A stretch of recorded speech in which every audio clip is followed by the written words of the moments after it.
Chère Lanoise, cher Lanois, bonjour.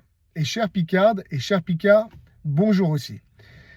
Alors, hier, nous avons eu, pour moi, un événement très intéressant, un débat pour les élections municipales de la ville de Laon 2026. J'aurais tellement déjà aimé que ce débat existe en 2020, et puis j'aurais tellement voulu qu'il puisse exister, et pouvoir y participer hier, notamment pour 2026. Mais malheureusement, les circonstances ont fait que j'ai pas pu me présenter. Je dois travailler, payer davantage de taxes. Enfin voilà. Pour tout vous dire, j'ai jamais gagné autant d'argent dans ma vie et j'ai jamais dû autant travailler et dû payer autant de factures. La vie est devenue de plus en plus compliquée. On paye davantage de taxes. Tout est devenu tellement cher, très honnêtement. Un entrepreneur comme moi qui exerce depuis plus de 20 ans aujourd'hui, je vous dis, j'ai jamais vécu une situation aussi dure. Voilà. Et pourtant, j'ai jamais gagné autant d'argent. Allez savoir le pourquoi du comment. Mais surtout, c'est l'objet de cette vidéo, c'est de parler du débat qui s'est déroulé hier. Alors, je retiens les principaux axes. C'est bien dommage que, l'extrême gauche, le maire en place qui va être élu, c'est tout à votre honneur, monsieur le maire, vous avez beaucoup de qualités, puis vous allez être élu. Mais objectivement, c'est bien dommage d'avoir essayé de segmenter la ville en la présentant comme si le plateau, c'est une option. Non, le plateau, c'est pas une option. Le transport en commun du plateau, c'est la solution. C'est la solution pour beaucoup de choses. Parce qu'en débloquant notamment un funiculaire sur le plateau, vous libérez déjà davantage de bus qui sont aujourd'hui utilisés pratiquement souvent à vide. Mais bon, ça c'est pas vraiment le sujet de fond. Mais vous débloquez davantage de bus qui sont aujourd'hui utilisés sur le plateau pour les renvoyer sur la ville basse. Et surtout, vous libérez, vous donnez des places de parking au plateau. Comment ? C'est très simple, il n'y a pas besoin d'être un savant fou. Il faut simplement réinstaurer ce funiculaire. Parce que si vous réinstaurez ce funiculaire, certaines personnes, comme il se passait avant, vous pouvez discuter avec d'anciens commerçants de la ville basse, certaines personnes de la cité administrative qui est juste là, se garaient en bas, prenaient le funiculaire et montaient jusqu'au plateau pour. Voilà, ça soulage davantage les places de parking sur le plateau. C'est vraiment l'une des clés de voûte du transport en commun pour toute la ville.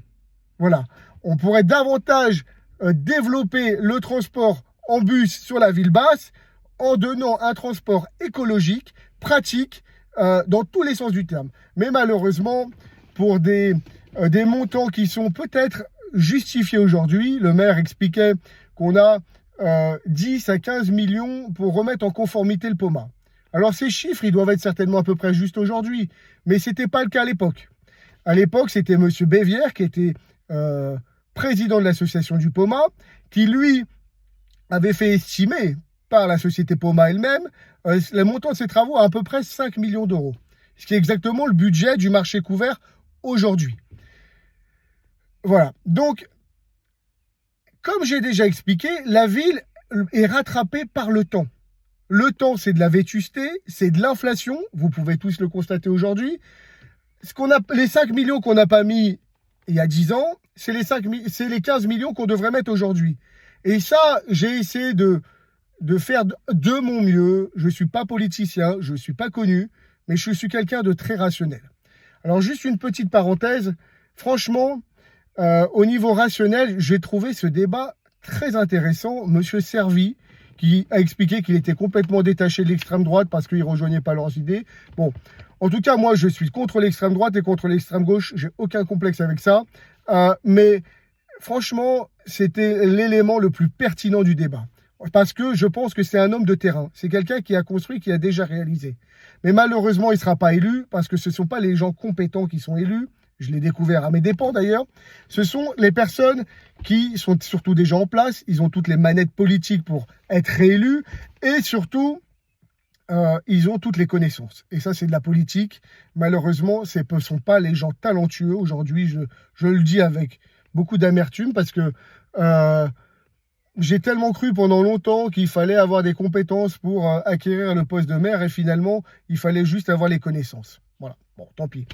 En tout état de cause, c'est pas en segmentant la ville, en disant que la communication entre la ville basse et la ville haute n'a pas d'importance qu'on va arranger les choses. Mais surtout, dans ce débat, ce qui m'a le plus embêté, c'est que personne n'a soulevé le sujet des taxes et de l'inflation. Aujourd'hui, on est complètement avalé par toutes ces dépenses astronomiques. Pour faire simple, pour ceux qui sont propriétaires, j'ai déjà expliqué, les locataires, vous êtes aussi concernés parce que ça, c'est pondéré. Ça veut dire que pondéré, c'est dilué dans le prix de votre loyer et ça a une influence générale sur les choses. La quote-part communale, j'expliquais, la quote-part communale de l'an, c'était 29, enfin 30%. Ce qui était à peu près à une époque, j'ai quelques biens à Paris, on a été aux alentours de moins de 10. J'ai quelques biens dans des communes dans le centre de la France aussi, où on était aux alentours de 11-12. Vous voyez, ils se servaient beaucoup moins sur le foncier. Ça a permis de faire survivre les commerçants et de faire survivre le commerce en général. Et ça, c'est un élément capital pour pouvoir un peu sortir notre commune de cette impasse. Il y a, qui est-ce qui parlait de ça? L'extrême gauche. Bon, surprenant. Mais l'extrême gauche expliquait que vous pouvez mettre tous les commerces que vous voulez. S'il n'y a pas de consommateurs à la clé, et si les commerçants sont étouffés par les charges, ça ne peut pas fonctionner. Voilà, c'est le seul regret que j'ai sur ce débat. Après, moi, je vais donner mon point de vue sur les individus, puisque je connais bien la ville de Laon, je connais plus ou moins la politique locale, je sais exactement qui va être élu, ça c'est certain. Très surprenant, notre député Front National n'était pas présent. J'aurais bien aimé voir cette situation. Notre ancienne députée Aude Bonneau, c'était pas très constructif. Aude Bonneau, moi je l'ai croisée dans le train, à d'autres endroits, elle m'a jamais salué, une dame condescendante. Et quand elle était députée, je me suis déjà tourné vers elle, elle m'a complètement, elle m'a complètement ignoré. Et aujourd'hui, elle me salue dans la rue. Vous voyez, que par intérêt. Voilà, que par intérêt. Après, on avait ce monsieur socialiste. Bon, des fois, c'était un peu... Moi, c'est pour ça que je suis un peu à droite. Là, on avait des propos un peu que je comprends pas trop, en tout cas. Mais en tous les cas, c'est un homme qui a l'air sensé et intelligent. Je suis très content de pouvoir avoir ce choix aussi aux élections. On a eu l'extrême gauche, tout le monde le connaît, il est là depuis très longtemps. Et on a eu notre maire en place. Notre maire en place, seul bémol, monsieur le maire, pourquoi vous coupez la parole à tout le monde? Vous êtes déjà maire. Vous avez déjà eu la parole et la possibilité matérielle de gérer notre ville pendant 6 ans. Il aurait peut-être fallu un peu davantage écouter les protagonistes qui étaient autour de vous. Parce que notre ville ne peut plus vivre en vase clos, renfermée sur elle-même. Elle a besoin d'ouverture. Elle a besoin de prendre les idées des uns et des autres pour avancer. Parce que l'idée que notre ville de Laon s'en sort pas trop mal, ça relève juste de l'invention. Il suffit juste de connaître notre ville, de se déplacer dans notre ville. Ça va pas du tout. Les commerçants très très compétents avec d'énormes talents que vous-même vous avez réussi à faire venir dans notre ville. Et bravo, je suis très content d'ailleurs. Ils sont déjà partis. Pas parce que vous, le maire, vous êtes... C'est pas... Parce qu'il y a tous ces éléments qui font que vous pouvez faire venir le meilleur artisan du monde. Si le terreau n'est pas fertile, ça ne fonctionnera pas. Et j'ai déjà expliqué, pour le rendre fertile, il faut soulager le foncier et il faut absolument créer un funiculaire. Parce que tout ça, c'est l'image de notre ville. L'image, c'est pas comme les partis de gauche, c'était très sympathique, mais c'est pas juste on appuie sur un bouton et puis on décide que tout va bien, on écrit un livre. Il faut des éléments concrets et tangibles. Moi, je dis juste une chose, au crédit du maire. Il a quand même fait beaucoup de choses, plus qu'Antoine Lefebvre, moi j'estime, même si ce sont les mêmes courants politiques, ce sont les mêmes éléments qui gèrent la ville. Il a essayé beaucoup de choses. Il s'est trompé sur beaucoup de choses. Je veux bien. Mais aujourd'hui, il faut qu'il comprenne, malgré tout ce qu'il a fait, on a besoin d'unification. Et il faut s'ouvrir un peu aux autres. Sur le plateau, la majorité des éléments qui se présentaient veulent un funiculaire. Aude Bono laisse entendre qu'elle aurait la solution. Eh bien, il va falloir s'accorder avec elle. Monsieur Servi est un homme vraiment sensé. Il va aussi falloir l'écouter et pas être aussi démagogique du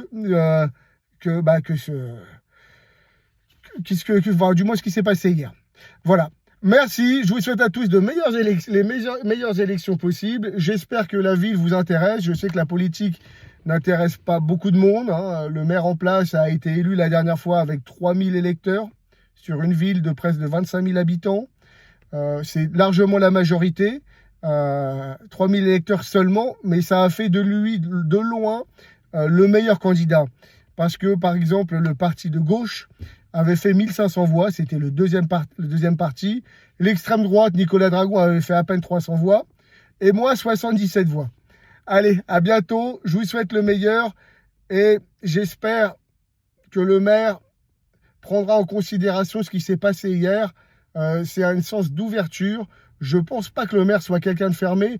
C'est pas évident pour lui d'intervenir avec des gens qui lui font front. Mais c'est le seul moyen d'avancer.